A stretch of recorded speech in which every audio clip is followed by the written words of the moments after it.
Une fois encore, bonsoir et bienvenue à toutes et à tous. Sébastien Germain Adjavon, président d'honneur du Parti Union Sociale Libérale, a été condamné à 20 ans de prison ce jeudi 18 octobre 2018 et depuis, les réactions fusent de part et d'autre. Ses avocats ont organisé une conférence de presse pour dénoncer ce qu'ils appellent mascarade judiciaire. Mais dans le même temps, les membres de la famille USL, entendez Union Sociale Libérale, les membres donc de cette famille politique du président du patronat béninois ont réaffirmé leur soutien à leur leader charismatique. C'était à travers une déclaration de presse. Et nous allons écouter cette déclaration de l'USL lue par le porte-parole du parti, André Dassondo. Mes chers amis, vous comprenez que ce jour, jeudi 18 octobre 2018, constitue pour notre pays et notre démocratie un véritable jeudi noir. Notre pays vient justement de donner au monde l'exemple de ce qu'une justice ne peut être dans une démocratie qui se respecte. Il n'est plus besoin d'expliquer à l'opinion publique nationale et même internationale que l'envie irrationnelle de nuire à un concitoyen que l'on prend pour le plus sérieux challenger politique est à la base de tout le développement qui nous est servi. Sébastien Adjavon, président d'honneur de notre parti, du parti USL, vient d'être reconnu coupable pour les mêmes faits pour lesquels il avait été relaxé il y a 2 ans et en l'absence de tout appel. Curieuse procédure que nous offrent quelques personnes mises en place à la tête d'une juridiction d'exception dont la seule mission c'était qu'elle vient de délivrer. L'USL réaffirme ici son soutien sans équivoque à son président d'honneur, M. Sébastien Adjavon, condamne vigoureusement la volonté à peine dissimulée du pouvoir exécutif d'embastiller la justice.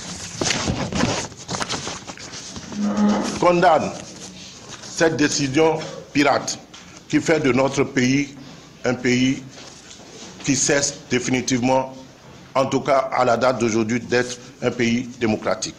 Nous en avons pour preuve, et la preuve en a été donnée dès ce matin, lorsque le président de la Cour de répression des infractions économiques et du terrorisme a martelé sans discontinu qu'il refusait de donner la parole aux avocats de la défense en violation flagrante de toute procédure pénale en la matière. Chers amis, l'USL tient à marquer sa conviction qu'il s'agit désormais d'une justice politique orientée contre son leader. Elle invite l'opinion nationale et internationale à constater avec nous que la nuit vient de tomber sur la justice béninoise et sur les femmes et les hommes de droit au Bénin. Notre lutte, aux côtés de notre président d'honneur, est une lutte pour la justice, pour une justice indépendante, une justice au service des citoyens et non une justice politique qui écrase les principes les plus élémentaires du droit. Nous pouvons dire ici plus fort que la criette est pour nous une cour criminelle. Nous appelons vivement tous nos militants et tous nos compatriotes épris de paix, de survivance et d'une justice juste et respectueuse des droits de l'homme à se joindre à nous pour restaurer notre démocratie acquise dans la douleur et les sacrifices historiques. Aucun clan ne saurait confisquer notre marche vers la démocratie, notre marche vers la justice encore plus indépendante et plus que par le passé. Tel est notre combat et tel est le combat de l'USL. L'USL est plus que jamais engagé dans le combat politique. À l'adresse de tous les militants et sympathisants de notre parti, le Bureau national saisit l'occasion pour vous confirmer que nous serons bien et bien présents à toutes les échéances électorales à venir, n'en déplaise au pouvoir.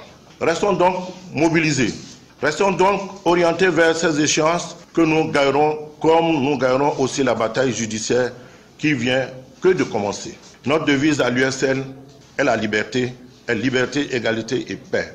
Portons ce drapeau le plus haut possible et le plus longtemps possible, là où certains de nos concitoyens ont choisi d'abdiquer lâchement.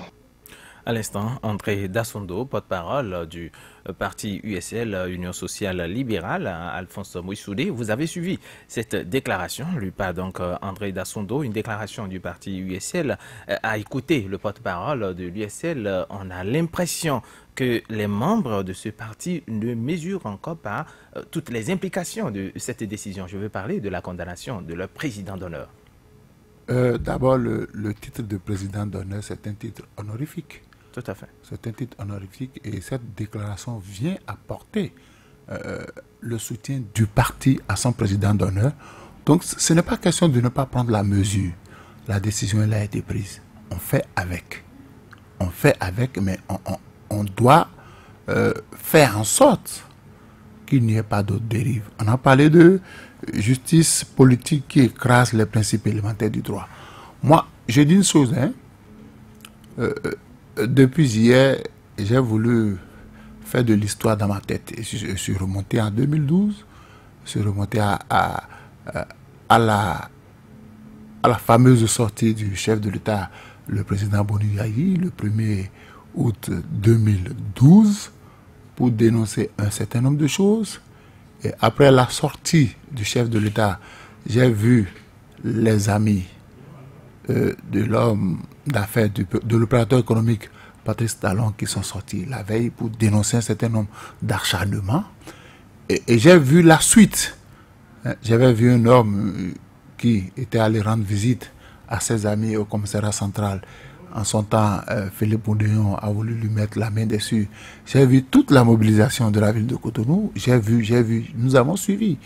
Et j'ai vu des avocats très éminents, des sachants du droit, monter au créneau pour dénoncer cette injustice. Et de façon unanime, le peuple béninois s'est dit, voilà qu'on s'acharne contre un homme. Je crains que ce ne soit le même scénario qui soit en train de se reproduire. Et je dis, au-delà de cette justice politique dont on parle, il a fallu des hommes politiques pour créer, comme dit Vigile, ce monstre, pour donner ce pouvoir, ce monstre. Vous parlez de la Criette. Hein? Oui, c'est la Criette. Puisque c'est la Criette qui a condamné, Qui a condamné le président Adjavon à 20 ans d'emprisonnement. Et cet instrument a été proposé par des hommes politiques. Ouais, quand vous écoutez le procureur spécial, il a dégagé toute responsabilité. Il estime que ce n'est pas lui qui est la loi. Et je crois que parfois, quand nous voulons prendre des décisions dans une république qui se dit démocratique, dans une république où on a encore la possibilité de croire en notre justice, parce que cette même justice, dans un passé pas très lointain, a eu à prononcer des non-lieux dans un dossier où on avait pratiquement établi toutes les preuves qu'il y avait l'intention de commettre les actes, où on a applaudi la justice. Pourquoi aujourd'hui ça se passe comme ça? Mais vous reconnaissez quand même que c'est déjà un coup dur pour le parti USL? Non, ce n'est pas un coup dur. C'est vrai que le président d'honneur, si le parti se tait, c'est là qu'on saura que le parti a reçu un coup dur. Nous sommes sur un terrain, l'USL doit savoir que nous sommes sur un terrain politique. Et sur le terrain politique, à la veille des échéances, on vous donne des coups dangereux pour voir si vous auriez encore le moral assez haut pour vous présenter. Dassondo, André Dassondo, je crois, oui, n'est pas n'importe qui en politique. Il a fait ses preuves, il a été vice-président de l'Assemblée nationale. Et sur le terrain, il a de l'expérience politique. Donc il a dit, quel que soit ce qu'on fera, l'USL ira aux élections. Ça veut dire quoi? Que au niveau du parti, on a pris la mesure. On a pris la mesure de ce qui se passe. On s'est dit, c'est pas parce qu'on a peut-être abattu un baobab dans le parti que le parti va se teindre. Le parti doit se battre et élever haut l'étendard pour dire nous, le parti ne se résume pas, ne se réduit pas à un homme. Nous devons lutter pour montrer à cet homme-là que au Bénin, tout est possible. On peut restaurer la démocratie. Au Bénin, on peut restaurer la justice. Mais c'est le silence des uns et des autres. Parce que depuis hier, que ce soit les hommes politiques, que ce soit sur les forats politiques, que ce soit sur les forats de l'opposition ou les forats pro-gouvernementaux, on s'est refusé de faire le débat. on s'est refusé de faire le débat. Je me suis dit, mais veut-on baisser les bras? Veut-on montrer aux gens que le coup qu'on vient de nous asséner nous a fait mal? Non, ça ne se passe pas comme ça en politique. En politique, quand et le président Sébastien Germain Ajavon lui-même savait très bien qu'en s'engageant sur le terrain politique, il devait recevoir le coup. Et quand vous suivez son interview, il a dit, il ne viendra pas, il connaît la suite. Donc aujourd'hui, il est plus que fort. Parce qu'aujourd'hui, il a son honneur à défendre. Quand vous êtes un homme politique d'envergure internationale et qu'on vous accuse de trafic de drogue et pour cela, on vous condamne à 20 ans, ce n'est pas aujourd'hui, ça vous suit. Ça vous suit. Ça vous suit et ça salit votre nom. C'est comme votre homme qui vous suit partout. Joël Tchogwe, quoi qu'on dise ou quel que soit ce qui arrivera, le parti USL va donc se présenter à toutes les élections, à toutes les compétitions, d'ici André Dassondo, porte-parole donc de l'Union sociale libérale. Mais je demandais tout à l'heure à Alphonse Maurice Soudé si c'est pas un coup dur. En général, ou du moins une troupe sans général, le président de l'autre côté en train d'animer le parti politique de l'autre côté, ou enfin de participer aux actions donc de ce parti. Est-ce que vous ne voyez pas que ça serait un peu difficile, encore que nous sommes à l'approche des élections? Non, voilà. En de pareilles circonstances, je dois quand même commencer par dire que j'ai senti en écoutant le porte-parole du parti USL, André Dassondo, j'ai senti de l'effroi, j'ai senti de l'émoi dans la tonalité avec qu'il utilise pour prononcer son discours. Et c'est humain parce que nous sommes sur un champ purement politique, Alphonse l'a rappelé, mais ça ne vous ôte pas le côté humain qui doit quand même, qui reste votre identité.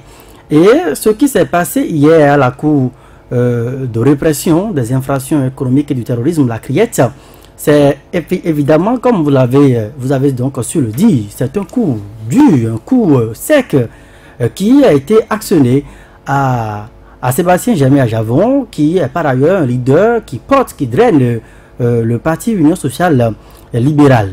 Maintenant, moi je ne suis pas du tout surpris que les membres, le bureau dirigeant, l'organe dirigeant du parti USL prennent rapidement la mesure de la situation pour faire cette sortie. Parce que pour moi, au-delà donc de l'émoi, de l'effroi dont je parlais il y a un instant, cette sortie également participe à une action de communication, de conditionnement psychologique. Quand vous recevez un coup comme ça sur un champ purement politique et que vous voyez que nous avons deux balances, nous avons deux poids, et c'est un rapport de force qui s'établit. Nous avons à un moment donné, quoi qu'on le dise, quand vous suivez un peu les pros à Javon, comme je peux l'exprimer, on ne voit pas en face du camp à Javon, on ne voit pas les juridictions, on ne voit pas forcément la criette, on ne voit pas forcément les juges, on ne voit pas forcément un dossier dans lequel Sébastien Germain Ajavon aurait été vraiment coupable. On voit le gouvernement derrière. D'ailleurs, le ministre de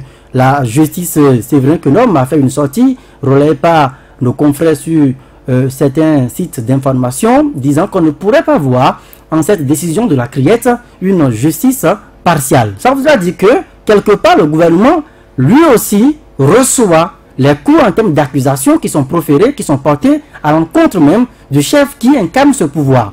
C'est pour dire que cette sortie est venue également pour remonter la pente. Parce qu'à un moment donné, même si vous êtes innocent, vous êtes clean, comme on le dirait, et que vous êtes homme d'affaires avec ce rang reconnu mondialement, avec les affaires que Sébastien Germain Ajavon a aujourd'hui, président du patronat, troisième à la dernière élection présidentielle, soutien inconditionnel du chef de l'État, on le surnomme d'ailleurs le faiseur de roi, celui qui aujourd'hui incarne, pour ne pas dire l'opposition dans sa globalité. Quand on parle d'opposition au Bénin, on parle d'abord de Sébastien Germain Ajavon, et quand finalement une cour, quoique qualifiée de cour d'exception, quoique qualifiée de cour spéciale, quoique citée par certains opposants au Bénin aujourd'hui comme une cour qui donne une caution légale à l'arbitraire en termes de privation des libertés, même si vous affublez cette cour-là de tous ces qualificatifs-là,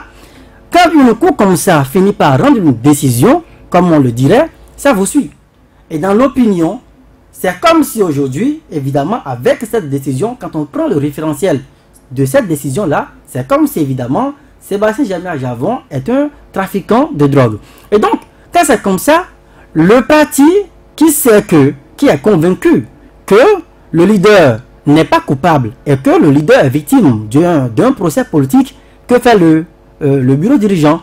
Je pense que la bonne initiative, c'est évidemment le fait de pouvoir se porter devant les médias pour porter un discours, pour essayer de remonter la pente, pour essayer donc de corriger un peu les biais à la communication qui auraient été distillés tout au long de la journée sur les réseaux sociaux. Et le message a été clair. Vous suivez André Dassondo qui nous parle de justice embastillée, qui nous parle de décisions pirates et qui nous parle donc d'un Bénin qui s'assurait donc d'être un pays démocratique, qui nous parle d'une justice politique et que finalement la crête serait peut-être un symbole d'une justice qui légalise l'arbitraire. Donc c'est une sortie qui vient un peu essayer de conditionner psychologiquement les électeurs, les sympathisants, l'opinion publique nationale et puis internationale pour montrer un peu les contours, les contextes et les enjeux de ce procès. Maintenant, pour en venir à votre question, à savoir est-ce que Sébastien Germain-Ajavon, aujourd'hui condamné à 20 ans de prison, assorti d'une amende de 5 millions de francs CFA à payer dans cette nébuleuse affaire de 18 kg de drogue, est-ce que, hors du territoire national, quels sont finalement les impacts de cette décision sur l'animation de la vie politique notamment au Bénin? Non, vous savez, il fut un moment où je fais partie de ceux-là, vous me connaissez très bien sur ce point de la question, je fais partie de ceux-là qui, je ne ménage pas mes mots quand il faut condamner les partis identitaires. C'est-à-dire que vous avez des partis politiques qui se résument uniquement à l'identité du leader. Et un peu comme, pour ainsi dire, quand vous prenez le Pierre D, on parle de Haut Conseil des Sages, qui est une institution pratiquement à part, qui viendrait régler les problèmes au cas où il surviendrait. Quand vous avez un titre de président d'honneur d'un parti politique, la preuve, ce n'est pas inscrit dans l'organigramme du parti. Vous avez aujourd'hui à l'USL le délégué général qui fait office donc de président du parti, pour ainsi dire. Le président d'honneur qu'il est, Sébastien Germain-Ajavon, est une institution morale à part entière. Et je ne crois pas. Vous prenez les FCBE également, Boniaï, président d'honneur du parti FCBE. Et quand vous interrogez un peu le rôle qui est dévolu à cette institution morale, ce n'est pas de participer activement à l'animation de la vie politique de ce parti politique-là. Ce n'est pas d'être inscrit à la première ligne des actions politiques à mener. Vous ne verrez pas les présidents d'honneur prendre fait et cause, s'afficher pour aller parler au nom du parti à n'importe quel moment. Le président d'honneur d'un parti politique incarne la sagesse. Il est là. C'est quand, évidemment, il y a des dossiers sensibles, il y a peut-être des couacs, il y a des hicks, et que à l'interne le fonctionnement du parti plombe, et que peut-être il s'agit de rentrer peut-être en partenariat avec d'autres formations politiques. À l'heure où nous parlons actuellement des blocs politiques et tout, c'est en ce moment-là que on peut recueillir, on se réfère à l'institution morale qu'incarne donc le président d'honneur du parti pour avoir son avis. Et éventuellement, un congrès du parti peut se réunir pour dire, bon, pour les joutes électorales qui s'annoncent, nous décidons, au-delà des membres actifs qui sont reconnus, des lieutenants politiques qui sont reconnus à l'intérieur du parti, on peut porter également notre choix sur le président d'honneur pour aller aux élections. Voilà un peu le rôle qui revient au président d'honneur. Donc pour moi, même si Sébastien Germain-Ajavon aujourd'hui contraint à l'exil, il faut commencer par utiliser les mots. Même s'il est contraint à l'exil aujourd'hui avec cette décision, avec cette condamnation, je pense que une fois que ce n'est pas un parti identitaire qui se résume à sa seule personne, je pense que depuis là où il se trouve, il peut continuer par manager donc sa troupe. Et la preuve, vous avez vu André Dassondo qui a dit que le parti USL sera bel et bien présent aux joutes électorales, aux élections à venir. Le délégué général du parti également a fait une sortie sur plusieurs chaînes aujourd'hui également et a rassuré de ce que l'USL prendra part à toutes les élections qui vont s'organiser au Bénin. C'est-à-dire que malgré donc la condamnation, le moral de la troupe USL, c'est un moral qui est encore très haut je ne vois pas encore les membres être affligés au point donc de jeter les armes. De toutes les façons, si ils en arrivaient à jeter les armes, ça serait donc qu'ils ont abdiqué, ça serait un péché politique, ça serait donner... ils ne sont pas encore là. Non, ils ne sont pas encore là. Ils ne sont pas encore là. Alors, Vigile à Roissy, est-ce que cette condamnation, ce que j'aimerais savoir déjà, même en posant ces questions à Alphonse Moïse Soudé et Joël Tchogwe, c'est de savoir si cette condamnation ne vient pas tout changer. Lorsqu'on sait par exemple que 3 ans de prison ou lorsqu'on vous condamne selon le nouveau code électoral, vous n'êtes plus éligible. Bon, est-ce que ça change tout? De mon point de vue, un politicien averti, je dis en principe, hein, il devait s'y attendre. En principe, on devait pouvoir mettre tous les schémas sur balance. Et parmi ces schémas-là, celui-là, soit l'exil, soit la prison. En tout cas, c'était clairement dessiné depuis le 4 octobre dernier que c'était l'une des options à prendre par Sébastien Germain Adjavon. Non, moi je ne pense pas que les sorties d'hier ce matin soient pour dire que, disons, la troupe a le moral haut. Non, je ne pense pas. Humainement, il serait même un problème, n'est-ce pas, qu'ils aient le moral à sa place, de mon point de vue, oui. Seulement voilà, seulement voilà, il ne peut pas l'afficher publiquement. Parce que la question tout de suite dans le public, la question tout de suite dans la psychologie, c'est ah bon voilà, le général n'est plus là, la troupe est en débandade. Et donc, beaucoup doivent se poser la question de savoir qu'est-ce qui va advenir de l'USL, même s'il n'est pas le président d'honneur, et ça c'est une autre question. Il est le président d'honneur du... Même s'il n'est pas le président, disons, exécutif, oui, le président du bureau exécutif, oui. Il est président d'honneur, vous voyez, mais on sait que c'est lui le meneur, tout au moins. Tout à fait. C'est lui autour de lui ou le leader charismatique, voilà, tout au moins. Voilà, donc, alors, les gens doivent se poser la question de savoir, mais qu'est-ce qu'il y en est aujourd'hui? Et donc, pour moi, c'est sorti et rentre dans ce cadre pour, disons, remonter le moral à la troupe pour pouvoir dire que Adjavon est parti mais tout n'est pas fini, au contraire remobilisez-vous, etc., etc. C'est le sens de l'exercice. Vous me posez la question de savoir si effectivement tout n'est pas fini. Voilà. Si, non, je vais juste vous renvoyer à 2012. 2012, quand je dis 2012, je retrouve Patrice Talon versus Boni Yayi. Voilà. Et donc, Patrice Talon est l'exemple vivant de ce que on peut mener une lutte de l'extérieur, de l'exil, et la gagner. Mais dans ce contexte, il y a une condamnation, il y a une décision de justice. Alors qu'au temps de Patrice Talon, on avait prononcé, je crois, un non-lieu. Oui, je suis d'accord avec vous, mais il n'était pas parti avec le non-lieu non plus. Il a mené sa bataille judiciaire de l'extérieur. Et la bataille d'ici, disons, ce sont ses avocats, notamment Joseph Diobrenou, l'actuel président de Séverin Kenom, l'actuel garde des Sceaux. Ce sont ceux-là qui étaient devant, qui avaient mené cette lutte au pays et un peu en France, à Paris notamment. Donc, Azanoï faisait la navette.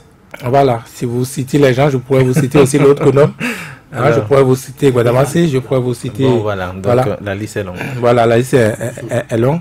Et donc, pour moi, sans doute, du 4 octobre au 18 octobre, il était revenu ce difficile exercice à Sébastien Germain Adjavon, savoir qu'est-ce que je fais entre l'exil et la prison, qu'est-ce que je choisis. Et il a choisi l'exil parce que vous n'êtes pas sans savoir qu'il faut rester quand même en liberté. Il faut aller chercher, par exemple, de l'argent. Il faut pouvoir, même de l'extérieur, on peut gérer ses affaires. Donc, il faut pouvoir être utile en étant utile, n'est-ce pas? Et donc, c'est l'option qu'il a faite, qui, visiblement, devrait être, de mon point de vue, l'option la plus intelligente. La plus intelligente, même si, oui... Il y aura des conséquences. Même forcément, si, voilà. L'une ou l'autre, c'est toujours avec des conséquences. Mais celle qui vous laisse un peu plus de marge de manœuvre de mon point de vue, c'est celle-là, c'est l'option de l'exil. Parce que vous, selon ce que vous avez préparé, selon la manière dont vous êtes préparé, ça peut vous être facile. N'oubliez pas, ça se dessinait, cette option se dessinait. Il est souvent arrivé sur les réseaux sociaux où les gens balançaient ces genres d'informations, etc., etc. Donc, un homme averti, certainement, il a dû prendre, disons, ses précautions. Il a pris ses précautions. Et à cette étape des choses, est-ce qu'on peut dire que, bon, puisque nous parlons de justice ou de décision politique, ou de décision de justice politique, est-ce qu'on peut dire à cette étape des choses que la volonté, c'est peut-être d'empêcher la compétition? Ah non, moi j'ai toujours dit ici sur ce plateau, hein, on peut reprocher tel ou tel technicien à la loi, mais le politique, c'est lui qui dicte les choses. En attendant, il est clair que Sébastien Javon ne sera pas de la compétition des législatives. Il n'a pas à chercher, il ne sera pas la compétition des législatives pour une raison ou pour une autre. Parce que même de l'extérieur, en principe, peut-être aussi, et même sans venir sur le terrain faire campagne, il pourrait être élu. Mais il faut encore que, n'est-ce pas, son dossier soit accepté. Il faut encore qu'il ait le quitus fiscal, etc., etc. Donc, il est clair aujourd'hui qu'il ne sera pas donc de cette compétition. Ça, c'est un coup de réussite. Et on l'aura éloigné pour empêcher, n'est-ce pas, la mobilisation, rendre difficile la mobilisation de l'opposition. Rappelez-vous, hein, de 2012 à 2016, Paris était la capitale du Bénin. Vous n'êtes pas sans le savoir. Dans toutes les rencontres, vous aviez cité tantôt capitale des hommes politiques. Voilà, des hommes politiques. Voilà, donc c'est comme ça. C'est peut-être une nouvelle filière aussi qui se dessine, qui s'ouvre. Et voilà, donc on est dans le recommencement. On est dans le recommencement, Alphonse Moïsoudi. Est-ce que ça ne vient pas quelque part, je dirais, déséquilibrer les choses? Parce que l'opposition, quand nous prenons l'opposition en général, il y a quand même des figures de proue.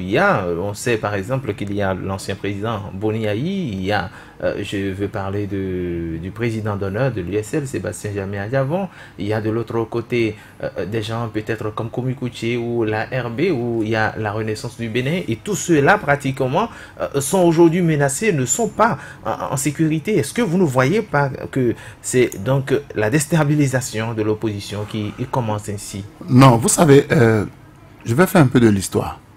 Apparemment, les gens ne savent pas que l'histoire politique du Bénin, il faut la retenir. Kérékou a cédé le pouvoir à Nicéphore Soglo. Et là, nous étions en 90-91. Et au cours d'un grand sommet, Nicéphore Dieudonné Soglo a commis l'erreur d'insulter, de dire des mots malencontreux à l'endroit de Mathieu Kérékou au cours d'un grand sommet à Cotonou ici. Ça n'a pas plu aux Béninois. En 96, pour lui régler ses comptes, on a ramené Kérékou pour lui prendre la place. Et quand Kérékou finissait ses 10 ans, les caciques du régime Kérékou qui étaient à l'Assemblée nationale ont voulu voter une loi pour être candidat à la présidentielle, il faut résider de façon continue 1 an sur le territoire national. Et en ce temps-là, André Dassundo était vice-président de l'Assemblée. Ça n'a pas passé, mais ça fait grandir dans le cœur des Béninois la popularité de Boni Yayi. Et Boni Yayi a été élu. De 2012 jusqu'en 2016, il y a eu la guéguerre entre Boni Yayi avait voulu régler ses comptes avec Patrice Talon, où Patrice Talon s'est retrouvé en exil. Et pourtant, la sympathie que les Béninois avaient pour Patrice Talon a pris de l'avance, il a été élu président. On devait faire, on ne peut pas ne pas tenir compte de ça. L'histoire va toujours bégayer. Le Béninois a un principe. Il n'aime pas qu'on s'attaque injustement à son frère. Il se dit, mais que crains-tu en voulant empêcher quelqu'un d'être compétiteur? On l'a vu avec Kérékou, on l'a vu avec Boni Yayi, on l'a vu avec Patrice Talon. Donc on devait quand même faire cette histoire-là pour rappeler que quand vous vous acharnez contre quelqu'un et que le peuple voit que celui-là, le président Sébastien Javon, lors de son interview, l'a dit, voyant sa cote de popularité s'accroître, on veut lui mettre les bâtons dans les roues. L'opposition, c'est vrai que c'est un coup dur. L'opposition, ça va dandiner un peu, ça va dandiner, c'est normal que ça dandine, mais l'opposition a intérêt à se reprendre. L'opposition a intérêt à se reprendre. Parce qu'aujourd'hui, FCBE, pour ce que j'ai appris, ils n'ont pas encore le récépissé. USL, pas de récépissé pour aller aux élections prochaines. Il faudrait que l'opposition déjà commence par réfléchir sous quelle bannière allons-nous à cette élection. Et j'ai la certitude que depuis son exil, le président Ajavon ne va pas abandonner la troupe. Parce que c'est un défi maintenant à relever. Parce que le problème c'est quoi? Pour permettre au président Sébastien Ajavon de revenir au pays, c'est d'avoir la majorité à l'Assemblée nationale. On peut, ces différentes lois qui ont été votées à la va-vite, qui ont été votées à la vriguette, peuvent revenir sur le tapis. C'est là. Donc aujourd'hui, l'opposition a l'impérieux devoir d'aller davantage en rang serré. C'est-à-dire qu'on ne va pas tout le temps pleurer sur le lait renversé. Aujourd'hui, le président Ajavon est condamné à 20 ans d'emprisonnement avec une amende de 5 millions. Il faut espérer que peut-être pour ces avocats, la cassation puisse aboutir. Nous sommes sur un terrain politique. Et je vais vous demander d'aller lire les 38 lois du pouvoir. Si vous les lisez, vous allez voir. Allez lire Machiavel. Allez lire les 38 lois du pouvoir. Vous avez commencé... J'ai lu les 38 et on n'a pas... Des cours en politique. On n'a pas... Vous savez, celui qui est au pouvoir, le premier réflexe, c'est d'écraser son ennemi. Ne lui laissez pas la place, ne lui laissez aucune place pour qu'il cherche à vous concurrencer. On l'écrase. Moi, je me suis amusé. En quoi des gens les faiseurs de rois deviennent des ennemis, ou en quoi ceux qui sont des potentiels amis ou partenaires de développement. Est-ce que quand vous lisez l'histoire politique du monde, est-ce que c'est la première fois que les faiseurs de rois, on leur a réglé les comptes? Parce que quand vous me faites roi, ça veut dire que vous nourrissez des ambitions. Des ambitions toujours. Il faut que j'étouffe ça dans l'œuf. Il faut que j'étouffe cela dans l'œuf. Nous sommes sur un terrain politique et ceux qui font l'analyse politique, ceux qui ont lu des documents politiques, il y a des livres comme C'est fou qui nous dirige, C'est comédien qui nous dirige, L'État spectacle. Quand vous lisez ces livres-là, vous comprendrez que nous sommes sur un terrain politique. Et sur un terrain politique, pour affaiblir son adversaire, tout est possible. Tout est possible. On est capable d'aller vous dire combien de fois vous faites l'amour à votre femme dans la semaine, comment vous faites l'amour à votre... On utilise tous vos points faibles pour vous anéantir. Mais si vous êtes un homme politique... Pardon? Donc, quand vous allez sur le terrain politique, vous devez être sûr que vous avez la carapace de supporter tous les coups. Parce que celui qui veut faire de la politique et qui refuse de recevoir les coups, mais qui refuse d'en donner, autant quitter le terrain, le terrain politique. Autant quitter, parce que sur le terrain politique, on reçoit les coups les plus dangereux, mais il faut aussi être capable d'en donner. Parce qu'il ne faut pas tout le temps dire je vais supporter. Non, si votre adversaire vous attaque tout le temps, c'est son talon d'Achille et vous frappez là fort. Mais vous avez tout à l'heure pris du temps à rappeler l'histoire. Vous avez parlé de Mathieu Kérékou qui, entre-temps, a cédé le pouvoir à Nicéphore Soglo. Nicéphore Soglo qui, par peut-être des propos un peu peut-être déplacés, a donc perdu, d'accord, sa popularité auprès du peuple béninois. Entre-temps, les Béninois auraient préféré Mathieu Kérékou. Vous avez bien raconté l'histoire, mais il y a quelque chose, peut-être le contexte qui a aujourd'hui changé. Le contexte, nous sommes sur le terrain politique. Justement, parce que entre-temps, il faut être candidat pour que le peuple puisse voter pour vous. Mais aujourd'hui, Sébastien Germain condamné à 20 ans de prison, tout porte à croire que c'est fini. Ou enfin. Qu'est-ce qui est fini? Je vous dis et je vous répète, en 2019, si l'opposition a la majorité à l'Assemblée, écoutez... Donc, on remet le compteur à zéro. Mais c'est clair, on va remettre le compteur à zéro. Non, là-dessus, si vous voulez le riche, c'est en même temps une force et une faiblesse. Ce qui arrive aujourd'hui à Sébastien Germain Ajavon. Une faiblesse, je l'ai déjà dit, parce que, bon, de l'extérieur, ça peut être un peu plus compliqué que si il était sur le terrain, il devait pouvoir mobiliser sa troupe, il devait pouvoir... mettre les moyens à disposition, même si, bon, disons, ça balbutie un peu ces affaires. Mais en même temps, en étant à l'extérieur, en voyant donc ce qui lui arrive, troisième à l'élection, à la dernière présidentielle, avec son carnet d'adresses, avec tout le pitié qui peut s'attirer.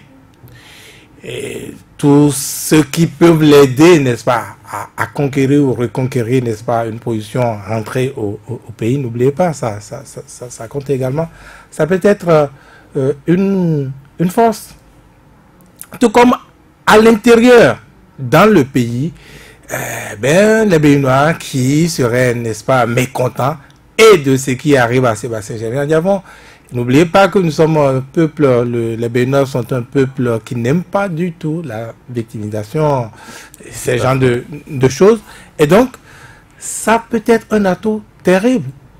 Même n'étant pas, n'est-ce pas, au pays, n'étant pas candidat sur une liste, rien que de savoir que c'est la liste à Diavon, eh bien, pour marquer le coup, par exemple, vous allez voir. C'est un nom vendable. Même bien sûr, c'est comme ça. Ou alors, mettons par exemple son épouse sur une liste, par exemple, surtout quand on connaît le contexte béninois avec, bon voilà, politique avec le RDN, ou quand vous n'êtes pas là, vous n'avez rien. Mais son épouse, par exemple, vous voyez que le contexte change complètement. Donc, c'est une faiblesse comme ça, peut-être un atout, mais faiblesse, oui, ils peuvent remonter ça. L'autre grosse faiblesse, c'est que, vous voyez, Sébastien Germain à Diavon, c'est quand même un peu titubant politiquement, président d'honneur. Mais pourquoi il est président d'honneur? Est-ce que vous vous êtes posé la question? Pourquoi il est président d'honneur? Il aurait pu prendre des choses de fond en étant président du bureau exécutif national et aller en politique. Mais l'homme a dit avoué, il n'a pas les âmes politiques, il ne s'y connaît pas. Peut-être qu'il s'y connaîtrait que ce qui lui est arrivé aujourd'hui ne lui arriverait pas. En politique, la fin déterminant les choses. Voyez? Mais bon, voilà. Cela dit, le schéma qui se présente aujourd'hui, de mon point de vue, peut-être un atout, un grand atout, vu le contexte socio-économique, sociopolitique, qui n'est pas très favorable, n'est-ce pas, au régime actuel. En tout cas, jusqu'aux législatives, moi je pense que, eh bien, le pouvoir peut se mordre le doigt avec ça, avec le 18 octobre. Joël Tchogwe, une force et en même temps une faiblesse des sites Vigile avancé. Non, je pense que, voilà, si je peux avoir le micro. Voilà, je pense que, oui, je suis complètement d'accord avec Vigile Larancet qui parle de force et de faiblesse. Oui, Sébastien Germain à Diavon, aujourd'hui contraint à l'exil, ça implique beaucoup de choses. Beaucoup de choses parce que j'aurais pu également faire de la littérature, comme Alphonse Soudé, et le renvoyer à Lyon, de la littérature, oui. Et le renvoyer à aller lire ce livre Société et pouvoir de Margaret May, pour lui dire que quand vous rentrez un peu dans ce qu'on appelle la logique du fonctionnement des pouvoirs, qu'il y a beaucoup de choses également qu'il faut aller voir. Le leader, ce n'est pas forcément celui qui est présent de corps. Et ça, c'est le symbole du pouvoir. Ce n'est pas celui qui reste présent de corps. Il y a ce qu'on appelle l'unité de corps. Donc, le Sébastien Diavon aujourd'hui, qui, le Vigile a dit, voilà, il pouvait aller au front directement, se bomber la torse pour prendre les rênes de son parti et tout. Il n'est pas forcément indiqué que celui qui manage, le manager, le leader, ce n'est pas celui qui est forcément présent de corps. Même dans l'invisible, il peut commander. Et nous avons vu, il a cité l'exemple de Patrice Talon lui-même. Je peux le dire comme ça. Géographiquement éloigné, mais plus proche des cœurs, des Béninois. Donc pour moi, l'atout qu'on pourrait peut-être y voir, c'est effectivement la victimisation. Sauf que, vous l'avez rappelé, les contextes ne sont pas les mêmes. Le contexte juridique et légal, notamment, qui doit nous conduire aux élections, ce contexte a changé. Sébastien Germain à Diavon, je pense qu'avec cette condamnation, par exemple, c'est de lui barrer la voie, à gauche et à droite. Depuis même l'exil, ne pourra pas être candidat, puisque moi, quand j'évalue les possibilités qui s'offrent aujourd'hui à lui, personnellement, pour être candidat, les chances sont faibles. Parce qu'avec une condamnation, je ne sais pas par quel filtre vous allez passer. Le dossier sera-t-il accepté si on présentait le dossier en l'état, même si les avocats parlent de cassation. Il est on vous rappeler le code électoral. 2 mois de prison même avec succès. 3 mois. 3 mois. Oui. Ouais, vous êtes à route. Donc pour moi, les chances sont faibles.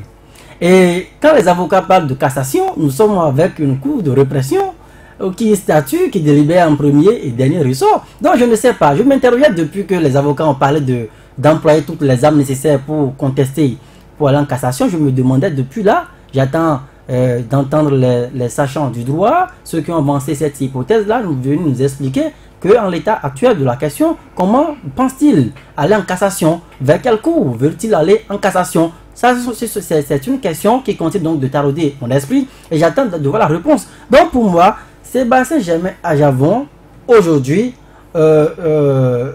depuis l'asile, peut faire mal sur le terrain politique, mais cela dépend de l'entourage, du casting, de la stratégie qu'il faut mettre en place. Parce que si Patrice Talon, par exemple, a fait le combat depuis l'exil et est venu de l'exil à la Marina, ce n'est pas en croisant les bras, ce n'est pas en dormant, ce n'est pas en édictant des stratégies moins performantes.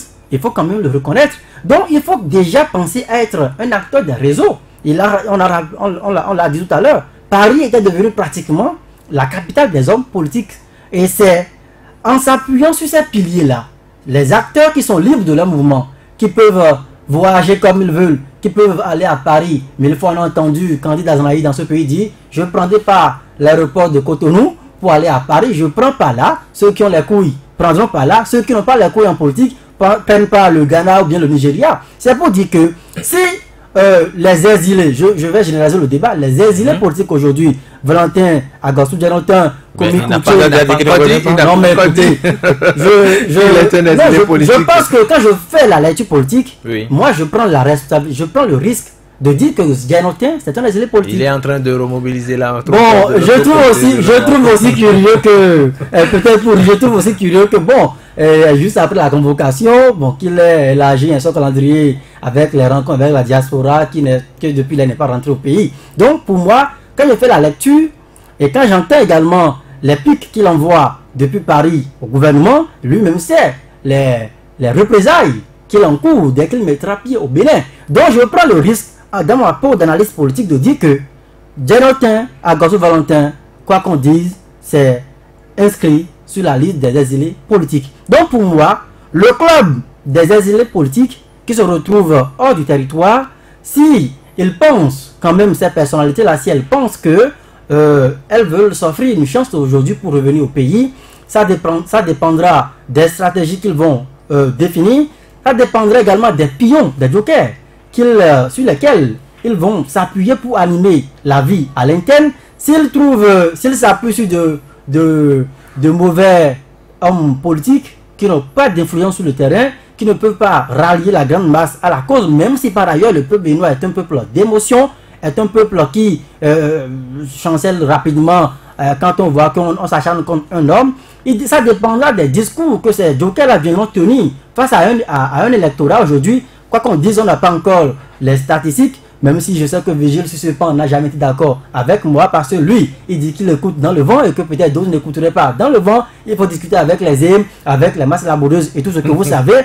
Je pense que c'est vrai qu'il y a une part d'impopularité qui viendrait forcément s'ajouter à ce qui existait déjà avec cette décision. Le pouvoir de Cotonou, pour ne pas dire le régime de la rupture, avec cette condamnation, il y a forcément au sein donc de l'électorat béninois un sentiment de dire qu'on s'acharne contre un homme. Ça pourrait profiter au camp qui se réclame aujourd'hui être le camp opprimé. Maintenant, entre l'oppresseur et l'opprimé, nous savons le choix des Béninois. Encore faudrait-il que, comme je le disais, les éléments politiques qui doivent aujourd'hui animer la vie politique, qui doivent faire le voyage entre Paris, entre Bruxelles, entre les États-Unis, pour aller recueillir je ne sais quoi, et revenir donc parler aux Béninois, si on ne rédit pas le discours, si on ne sait pas comment il faut venir donc rallier donc la foule, je pense que on aura beau tout faire, mais on va avoir une opposition qui sera de plus en plus affaiblie, parce que justement, n'ayant plus de leader devant, quand je jette un coup d'œil dans l'arène aujourd'hui, qui est-ce que je vois? Je ne vois que Candide Azanaï, lui seul aujourd'hui qui reste. Et ça, je le dis, c'est discutable. Mais je dis, voilà. Candide Azanaï aujourd'hui, c'est pratiquement, pour moi, Apa Bouniaï, ancien chef d'État, lui aussi un peu timoré, parce qu'il a eu apporté 10 années de charge. Il doit incarner une certaine morale, il doit incarner des retenues. À part lui, c'est Candide Azanaï, lui seul aujourd'hui, qui représente encore un acteur de poids, qui peut faire reculer un peu les velléités du pouvoir. Nous sommes sur un champ purement politique. Et on doit pouvoir savoir, au sein de l'opposition aujourd'hui, tel que la mouvance s'organise, on doit pouvoir savoir comment on s'organise. Quand Alphonse Moïse parle de récépissé, je pense que ce sont des questions d'ordre basique qu'il faut rapidement évacuer face à des condamnations, face à un taux d'exilés qui s'envahit exponentiel. Ce sont des questions qu'il faut évacuer. Je pense que le parti resterait l'espoir, pour ne prendre que cet exemple-là, oui, à son récépissé. Oui. À son récépissé. Et d'autres micro-partis, considérés comme micro-partis, ont leur récépissé. Donc ces questions-là ne doivent pas, on ne doit pas stagner autour de cette question-là. L'opposition, si tant est qu'on veut barrer la voie d'un point de vue administratif, on doit pouvoir dépasser donc ces débats-là et peut-être se rallier sur une liste pourvu qu'on puisse voir le visage de ceux qui incarnent la liste, Ayavon Sébastien, Bouniaï et d'autres leaders que nous connaissons. Vous l'avez dit, Joël Tchoboué, je crois que vous aussi vous avez une carrière certainement politique devant vous. Alphonse Moïse Souli, vous l'avez tout à l'heure appelé, vous avez parlé de ceux qui ont créé ce que vous avez appelé, je crois, un monstre, ou cette coup, je veux dire, qui a condamné Sébastien Germain Adjavon. Vous l'avez dit tout à l'heure, est-ce qu'ils ne seront pas en train de réfléchir pour donc créer autre chose aujourd'hui, toujours dans l'optique d'aboutir à un objectif précis? Non, vous savez... Puisque les élections s'approchent. Oui, pour les législatives, nous sommes déjà là. Adjavon Sébastien ne pourrait pas être sur la liste, mais rien n'empêche qu'en 2021 qu'il soit candidat. Il faut faire un peu la lecture. Il faut faire la lecture. Quelqu'un m'a dit, j'ai discuté avec un professeur aujourd'hui, il m'a dit, rassurez-vous, ça dépendra. Celui qui sera le candidat qui passera, qui sera élu président au Nigeria, ça va avoir des effets sur le Bénin. Attention, nous sommes dans la sous-région. Il dit, Alphonse, l'issue des élections au Nigeria aura un impact sur le Bénin. Si le candidat que Obasanjo veut positionner passe, ça va changer la donne au Bénin. Et je dis, dans cette affaire-là, il y a des présidents qui ne vont pas rester les bras croisés et ne pas intervenir. Vous savez, il y a un schéma qui va se répéter. Bouniaï Talon. Vous voyez les gros hommes. Vous savez, quand la crise a commencé, qui sont les premiers qui sont allés rencontrer le chef de l'État? Bouniaï. C'est les grands opérateurs économiques du monde qui ont fait... qui sont allés au palais discuter avec le chef de l'État. Donc, le même schéma va se reproduire. Ce qui est sûr, ceux qui n'ont pas de récépissé, pour ce que je sais, ils iront. Il ne faut même pas... Il ne faut pas s'inquiéter. Ils ne s'inquiètent même pas pour ça. Voilà, ils iront le problème ne s'est pas encore poussé. Aux élections législatives, ils vont trouver un créneau. Mais je dis, la géopolitique, nous avons tous de nous des grands pays. Et dans cette crise-là, vous savez, peut-être que depuis hier, la cote de popularité de Adjavon est montée de plusieurs crans dans le cœur des Béninois. C'est ça la réalité. Parce que il ne faudrait pas qu'on ait l'effet contraire de ce qu'on souhaite avoir. Et aujourd'hui, l'homme politique vous dira, écoutez, ce n'est pas moi qui ai fabriqué ce monstre, ce sont les députés, ce sont vos représentants que vous avez envoyés à l'Assemblée nationale qui ont fabriqué ce monstre, qui ont voté la loi nuitamment. 15 députés ont voté la loi nuitamment. Donc ça pose un problème. Aujourd'hui, les députés, chez eux, les députés qui sont là, ne donnent pas. Ne donnent pas. Vous ne vivez pas aussi avec eux. Ce n'est pas ça. Parce que qu'est-ce qui va se passer? Je le dis, mais écoutez, les gens pensent que c'est de la blague. Si un député, aujourd'hui membre du BMP, qui traîne des casseroles, a la malchance de ne pas être réélu, il va passer devant la criette. Ça, ce n'est pas négociable. Il va passer devant la criette. S'il a commis des crimes économiques et qu'il ne revenait pas en 2019 comme honorable député, il sera déshonoré devant la criette. C'est-à-dire que le monstre auquel il a contribué va l'écraser. C'est comme ça. C'est aussi simple. Nous sommes sur un terrain politique. Comme dans les bons films d'horreur. Oui, quand aujourd'hui, parce que le pouvoir en place a utilisé des gens, c'est simple, hein, c'est comme votre chaussette. J'ai utilisé ma chaussette, je me suis rendu compte qu'elle est trouvée devant et derrière. Qu'est-ce que j'ai fait de cette chaussette? Je la jette et je... Vous taillez vos ongles? Je n'en porte même pas, je ne porte même pas de chaussettes. Et que vous savez, quand vous avez trouvé une nouvelle femme, pour l'église, donc quand le chef de l'État va avoir toutes ces lois et que qu'on appelle en 2019, les députés de BNP qui ont des casseroles ici ne revenaient pas, pour montrer aux gens que la lutte contre la corruption, la lutte contre les crimes économiques ne sont pas dirigées vers un seul camp, il va passer ces éléments à la queue leu, ils vont passer devant la criette à la queue leu. Chaque semaine, tous ces députés vont passer un an, ils vont comprendre que on a joué au petit, à l'apprenti sorcier, on a allumé des sortilèges que nous n'étions pas capables de contrôler. C'est ça, ils vont aussi prendre chacun 20 millions. Et 20 ans, j'allais dire de l'argent. Alors, Vigile Awansé, nous sommes pratiquement à la fin de cette émission. Qu'est-ce que je dois retenir? Je dois retenir qu'il y a de l'espoir, l'espoir est permis. Je ne sais pas, vous retenez ce que vous voulez. je vois que les jours à venir nous donneront encore à voir. Il y a tellement de choses que on peut se susurrer dans l'air. Bon, voilà. C'est ça. On en est là. On en est là. Joël Tchoboué? Non, je pense qu'il y a deux calendriers, pour ne pas dire trois. Nous avons un calendrier politique, pour ne pas dire un agenda politique. On a un agenda judiciaire également. Et nous avons l'agenda électoral. Comme avec ces trois agendas-là, vous ne pouvez pas, vous et moi, nous sommes des analystes, de loin nous commentons l'actualité. Donc c'est chaque fois quand les acteurs ouvrent l'emballage, ils jettent à la face publique un des éléments que nous sautons dessus et que nous analysons, nous commentons. Donc pour moi, la période qui s'annonce là, nous sommes à la lisière des législatives, les trois agendas-là vont accoucher de beaucoup de bébés. Que ces bébés seront-ils des monstres ou pas? Je ne pourrais répondre à ça pour le moment. D'accord. Merci beaucoup à vous, Joël Tchoboué. Merci également à Vigile Awansé. Merci Alphonse Moïsoudé. Mohamed Ali Amidi était à la mise en onde. Bonsoir chez vous. Lundi prochain pour notre numéro d'intégral, ce serait certainement avec Joël Tchoboué. Bonsoir chez vous.